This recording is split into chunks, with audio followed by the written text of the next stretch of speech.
Assalamualaikum warahmatullahi wabarakatuh. Di sini kami akan mempresentasikan tugas dari mata kuliah Fisika Kuantum di mana dengan kode FIS 3102 yang berjudul efek fotolistrik dan penerapannya pada panel surya atau solar cell, yang dimana diampu oleh Dr.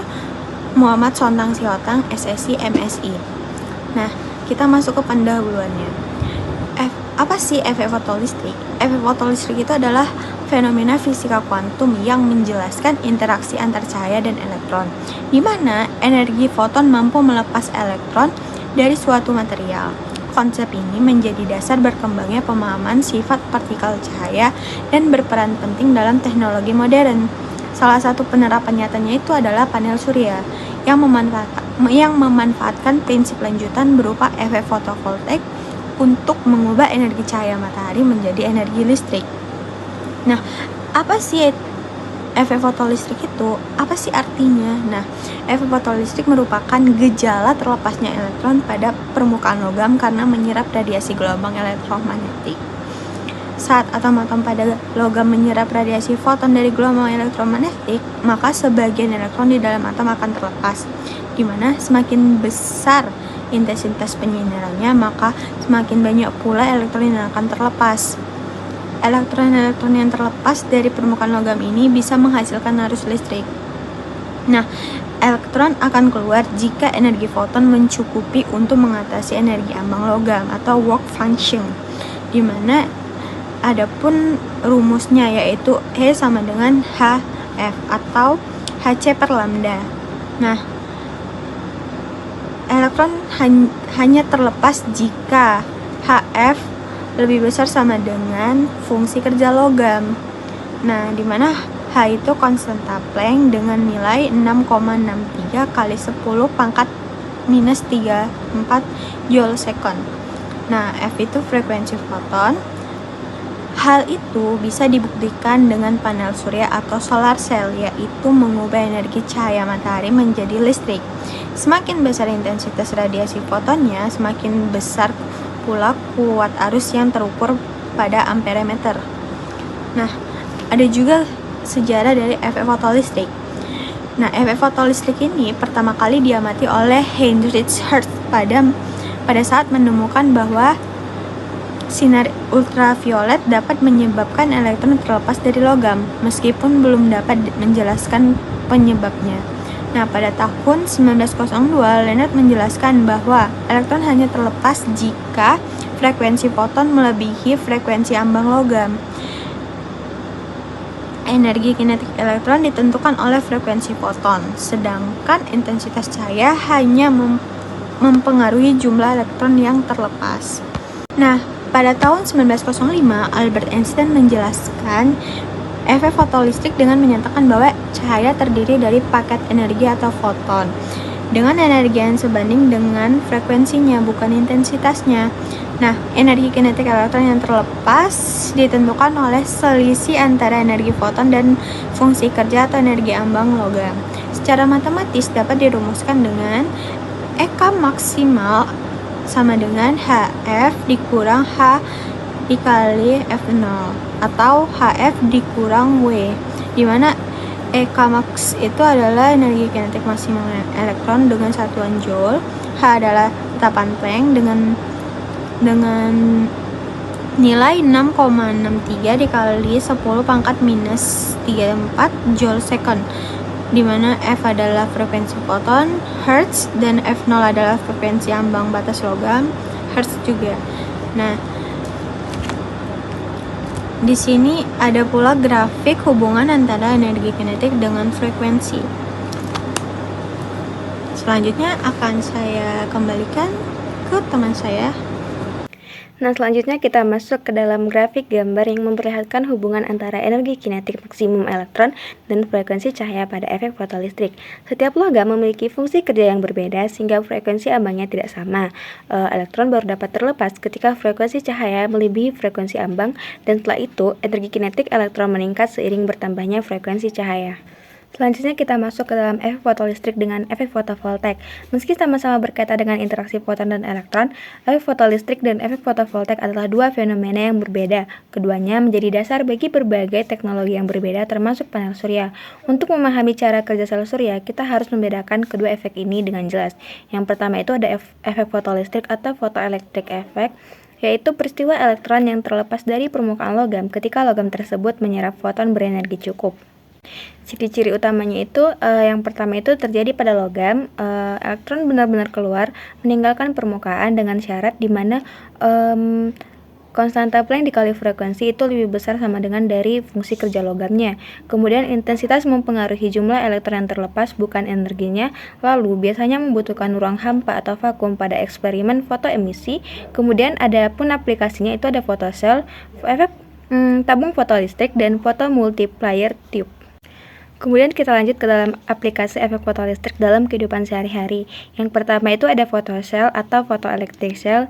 Itu adalah alat yang langsung memanfaatkan efek fotolistrik. Contoh penggunaannya itu untuk lampu jalan otomatis yang menyala di malam hari dan mati di siang hari. Kemudian yang kedua ada fotodioda atau fototransistor, yaitu perangkat semikonduktor yang memanfaatkan efek fotolistrik untuk mendeteksi cahaya. Contoh penggunaannya itu ada remote TV dan sensor TV yang menerima sinar inframerah.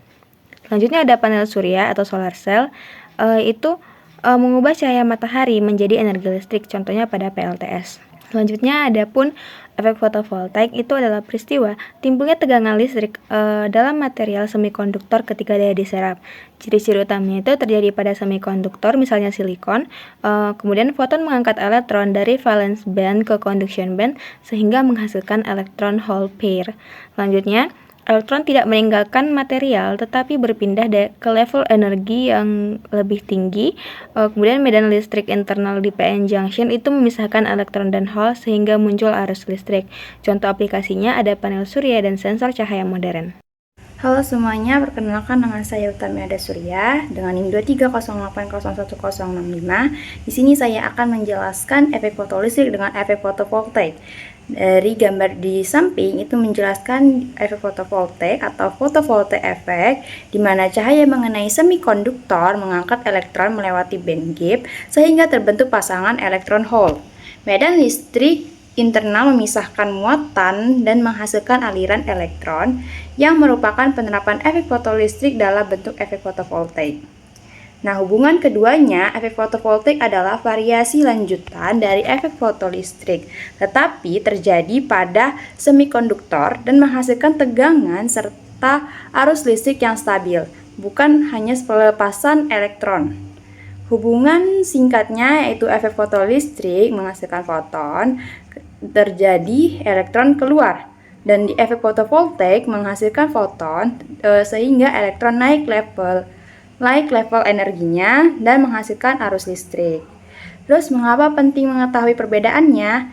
Perbedaan ini penting karena panel surya tidak bekerja seperti efek fotolistrik pada logam, tetapi menggunakan efek fotovoltaik yang bergantung pada band gap, semikonduktor, struktur PN junction, dan pemisahan muatan oleh medan listrik.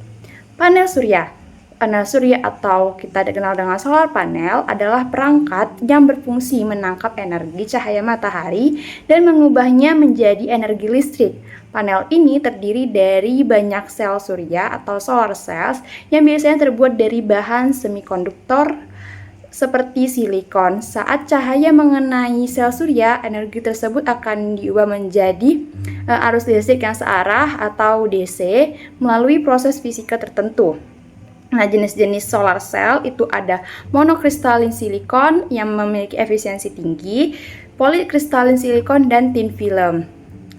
Konsep band gap pada semikonduktor. Dalam panel surya sendiri, foton dari cahaya matahari digunakan untuk membangkitkan elektron agar dapat mengalir sebagai arus listrik. Namun, tidak semua foton dapat membangkitkan elektron. Hanya foton dengan energi tertentu yang dapat melakukannya. Dan konsep kuncinya adalah band gap atau celah pita energi. Sebelumnya, kita tahu dulu nih, apa sih itu band gap?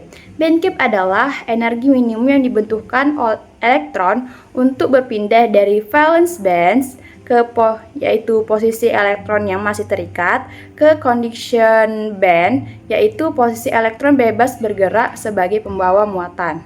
Dengan kata lain, foton harus memiliki energi lebih besar dari band gap agar mampu mengangkat elektron. Ya, band gap ini penting pada panel surya karena menentukan apakah foton dapat menghasilkan elektron bebas.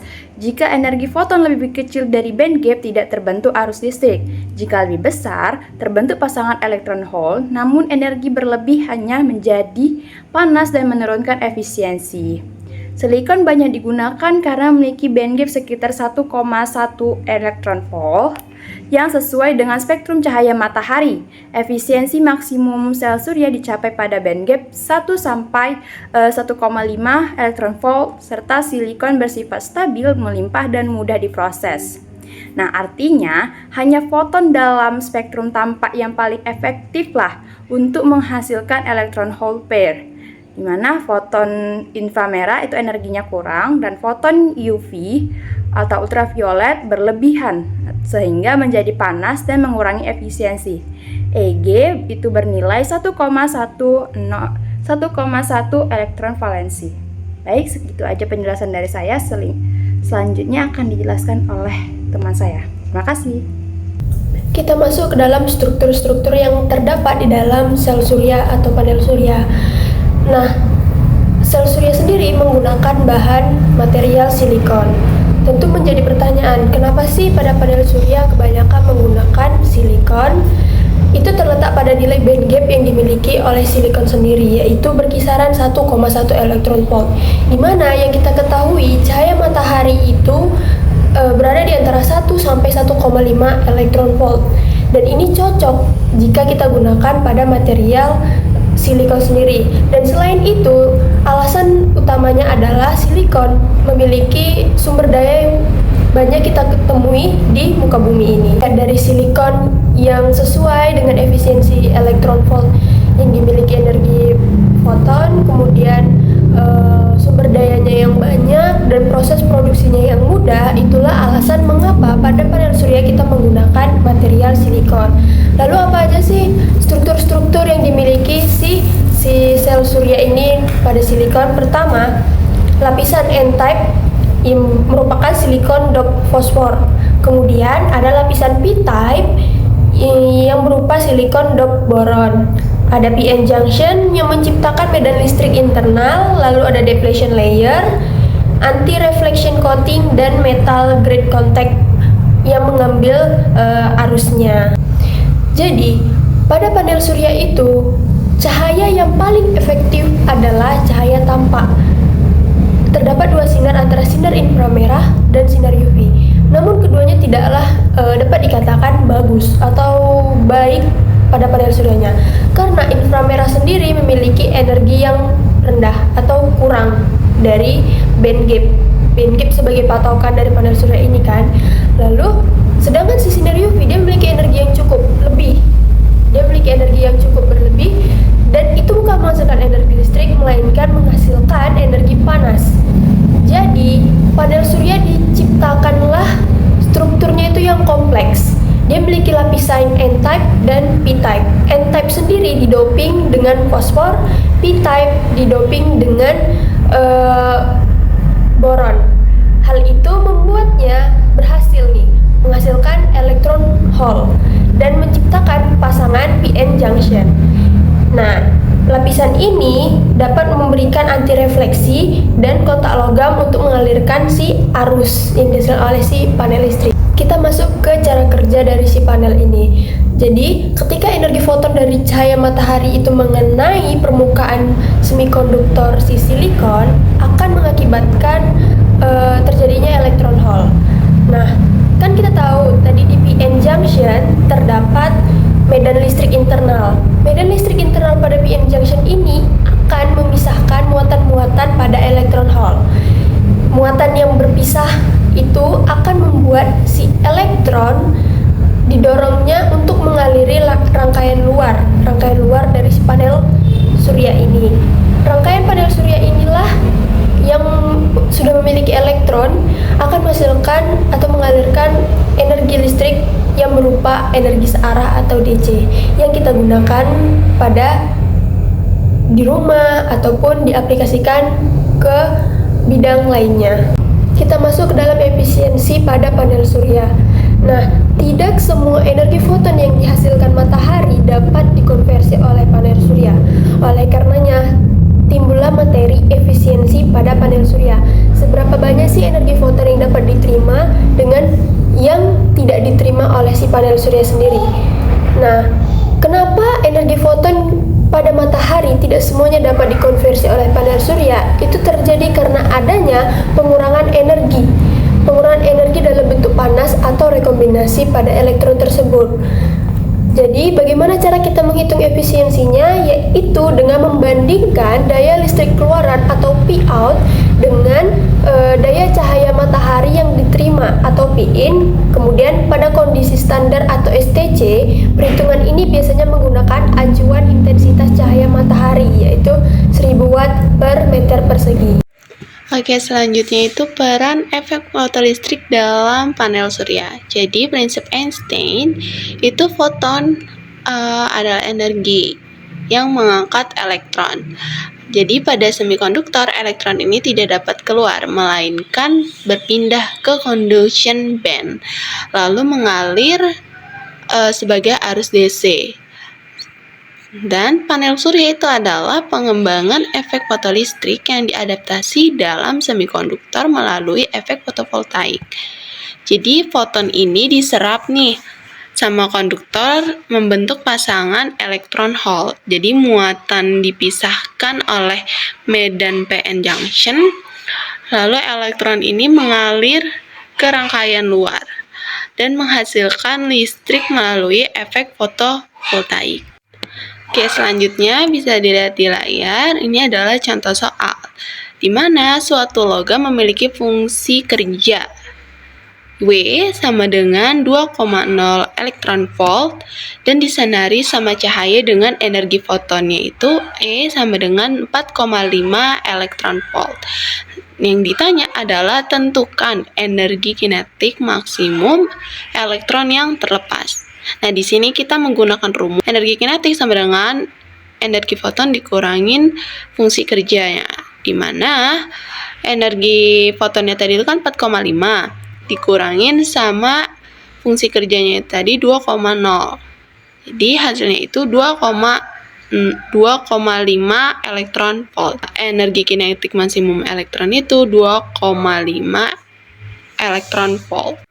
Nah, kita masuk ke kesimpulan rangkuman materi ini, di mana pertama, efek fotolistrik itu adalah dasar munculnya konsep foton dan interaksi cahaya materi.